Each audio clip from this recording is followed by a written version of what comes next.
How is everybody doing today? It's been a while since we've done one of these, but we're coming back at you today with another Dark Souls 2 PvP build, or PvE, or anything you really want it to be, because it is that versatile. It's probably been about a year and a half since I've done one of these, because I know I haven't done one since before the release of Dark Souls 3, which is now over a year ago. But I've been really itching to do one, and after my no death run that I just completed, I was like, you know what? I never did a mage slash sorcery build, right? I did a strength build, I did a dex build, I believe I did a poison build, like a poison bleed build. I know I did a strength faith build, I believe, as well as a hex build, but I've never done a pure sorcery build. So I decided, why not? So I started a new character, and 30 hours later, here we are, an SL250 Archmage, which is the name I gave it. Now, before you say, like, 250 is too high of a soul level, this game has been out for, like, 3.5, 4 years, right? Anyone PvPing that's taking it seriously is at least 250, probably even higher. So I figured to compete and to have a chance, we needed to go that extra distance to 250, because originally I was going to do 200, right? But I was like, why not 250? Let's make things interesting. So, to show you what we're rocking here, classic Moonlight Greatsword +5, really no explanation needed. If you're, running a sorcery build, you better run this weapon unless there's something better, which in this game, for massive damage, for sorcerers, really isn't. Staff of Wisdom, same thing. It's the best of its kind for this build. Max them both out, and you hit with massive magic damage. Add those numbers up. This is over 500, and this is about 500. Now you can stop there, right? Most magic builds stop there. Include the armor set that we have, which, by the way, this entire armor set is all to increase our casting time, or decrease casting time, so, we throw our spells out faster. But, yeah, that could be it, right? But I figured, why not? Let's make things more interesting. So we added a Drangleic shield. No upgrade needed. This is purely to block physical damage, if you feel the need. Golden Falcon shield for a parry shield. Purely aesthetics, aka it looks cool, so I went with that. I'm sure there are better parry options, but we don't parry a lot, and if we want to or need to, we're going to do it in style, right? Retainers, short sword +10. Now these two, this is the spice, right? This is the interesting thing that might separate this build from others, because let's be honest, most magic builds you're going to watch or see have these two items, right? So let's throw this in there. Again, both Ivory King DLC items. These you get from those little, enemies that are sitting there in the blizzard and don't do anything. And then when you go back through the second time after the blizzard stopped, they try and stab you in the back. This is the weapon they drop. Now this is interesting because it also does physical damage. So, these two might fail against someone who is either good at parrying this, or good at dodging spells from this, or just has a shield that can take it, just tank the magic damage. Or they just have armor that tanks magic damage. This throws a little bit of physical damage in there, as well as a dagger, a quick dagger moveset. You can stun lock for a good amount of HP, and they don't expect it. This Ice Rapier +5 is our counter to the people that play magic tanky, or people that can tank all our magic damage. We're coming at them with 265 physical, with a little bit of bleed in there. I don't think it would ever matter, but 265 physical and quick rapier strikes. And this thing also does this.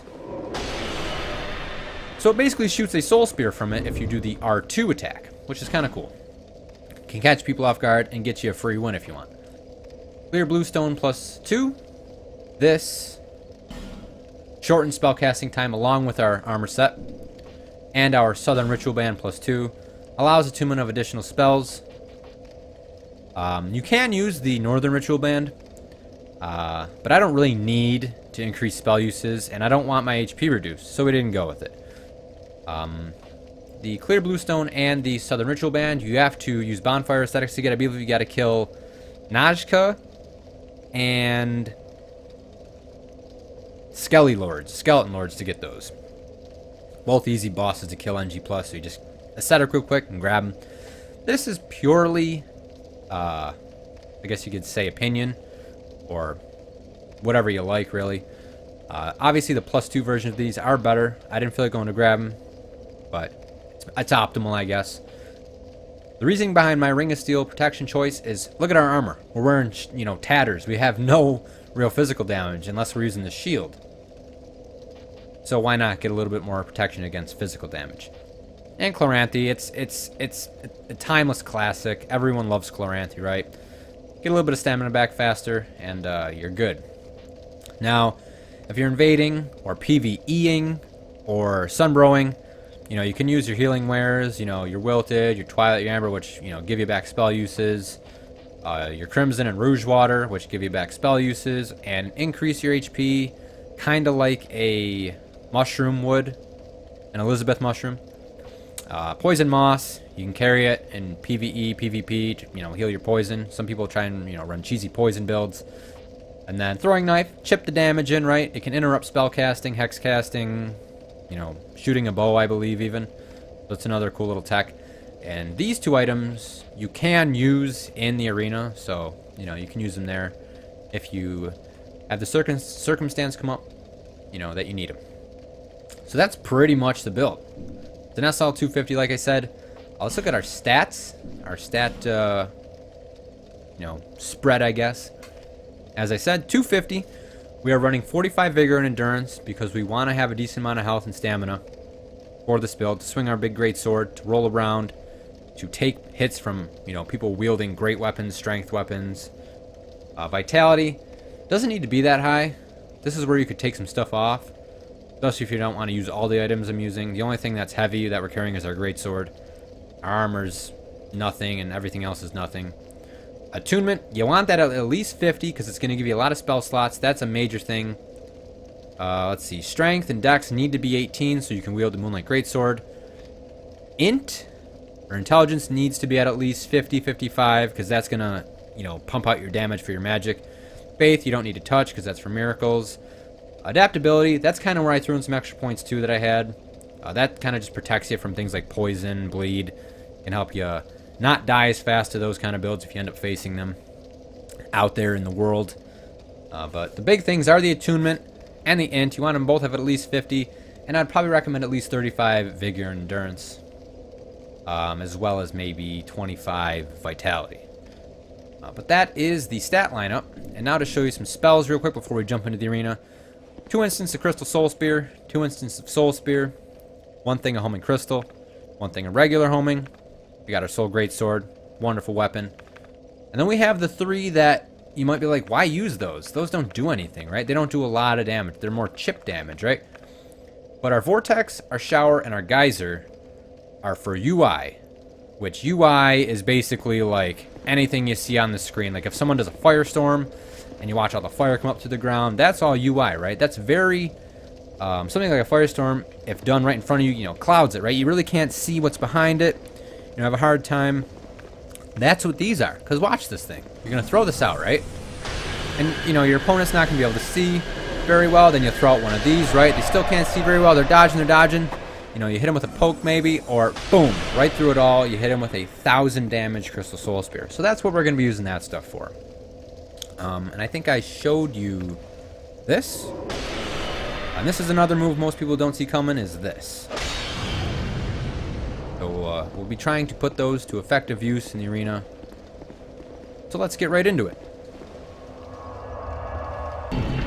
Alright, getting things kicked off here.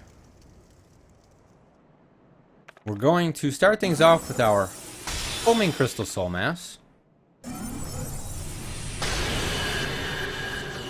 Throw out some UI disruption, right? Hit him with the Geyser. See if we can throw out some Shower. Hit him with that bad boy.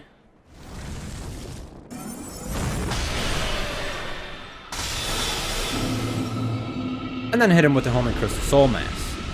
My friend, we don't play the whole warmth thing. It's one of the oldest tricks in the book.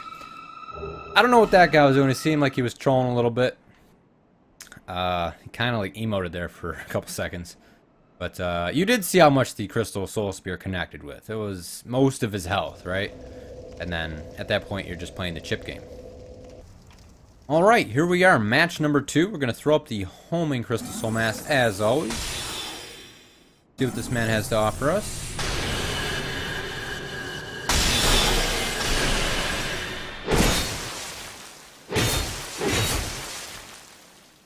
Okay.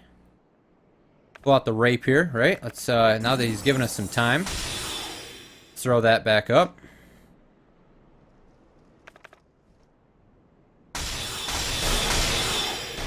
Okay, he's got the soul greatsword. And we clear him. Because the nice thing, look at the radius on this, right? Boom, it's like a good 180. So he rolled through most of it and got clipped on the tail end, which was enough to finish him off. Alright, here we are, number 3. Throwing up soul mass. I think this might be the same guy.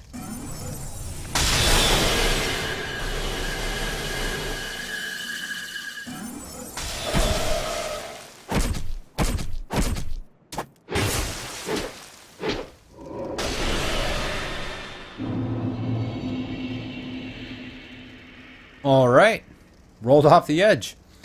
It's one thing you gotta be careful about on the bridge, but I think he was trying to dodge another shot from the rapier, because I did use the R2 there, I believe. So yeah, I guess another good thing about all the spells, especially the bigger, you know, wider swathing ones, is that it can cause your opponent to roll right off the edge. Alright, number 3. I haven't been in this arena yet. Let's hit him with the bow. Alright. He is going to show us some respect. I do like that, right? See if we can get a good target on him.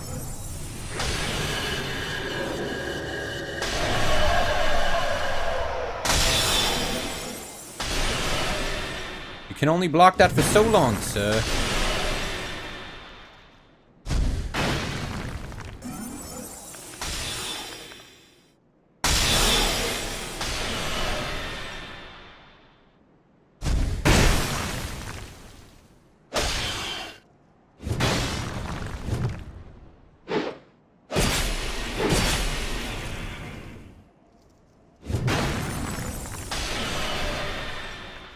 Now, let's see if he'll let us get this up. Okay.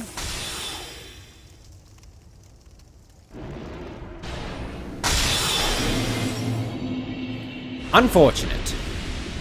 Again, if you don't dodge the Crystal Soul Spear or the Homing Crystal Soul Mass, it usually means you're dead. Very easy to dodge, though, so usually if you get hit by it, it's kind of your own fault.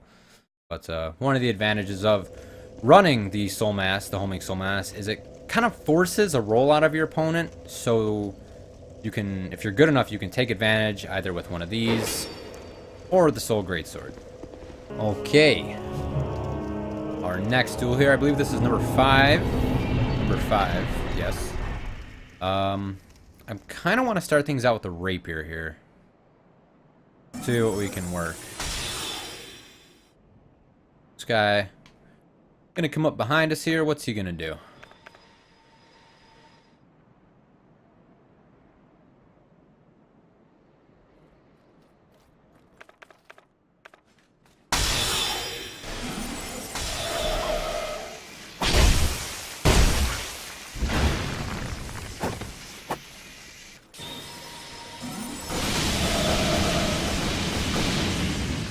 Okay, okay.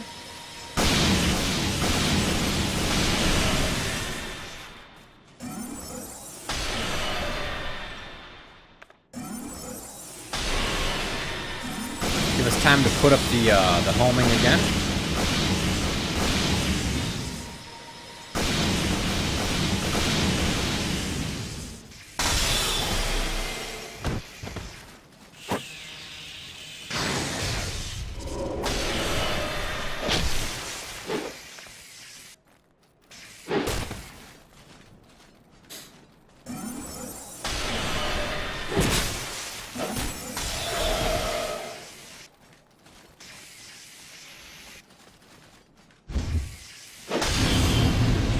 And then you take the sword to the face.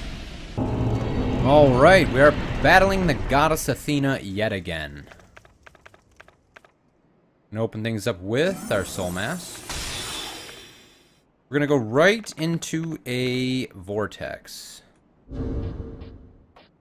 Give him the bow.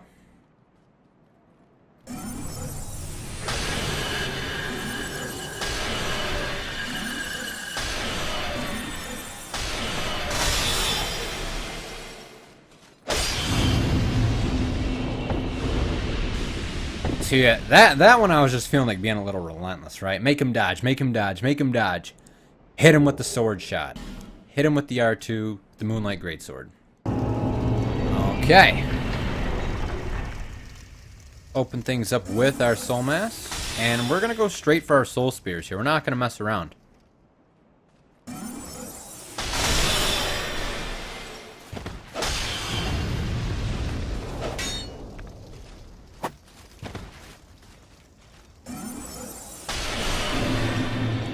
I guess you're not going to dodge him. Okay, well, I guess you get people like that just don't dodge your stuff. But again, he took the first one, right? And you saw 9/10 of his health were gone. 9/10 of his health were gone. Alright guys, that's going to wrap up this build video. I really did enjoy making it. I had never done a sorcery build, so I figured I'd give it a shot. You know, as everyone knows in Dark Souls, you want to play the game easy, you play a sorcerer. Or at least in most of the Souls games. This build is very viable in PvP, as you see. PvE, Sunbro, Invasion, Summons, anything you can think of. It's effective. Again, one more look at the loadout. It was an SL250. I believe I finished the actual playthrough before I really started to put things into the build. At around 160, 170. If you're interested in this build or any other build and you're having trouble with souls, soul farming, getting enough souls to get the equipment or levels, I will link below in the description the link to my DS2 soul farm video. You can use that video to help you acquire the souls necessary for whatever you're trying to accomplish. And it should help make your life a little bit easier when it comes to soul farming. Anyway guys, that is going to wrap this video up. I hope you have enjoyed. If you did enjoy, please leave a like below. It'd be very appreciated. And as always, we will see you in the next video. Until then guys.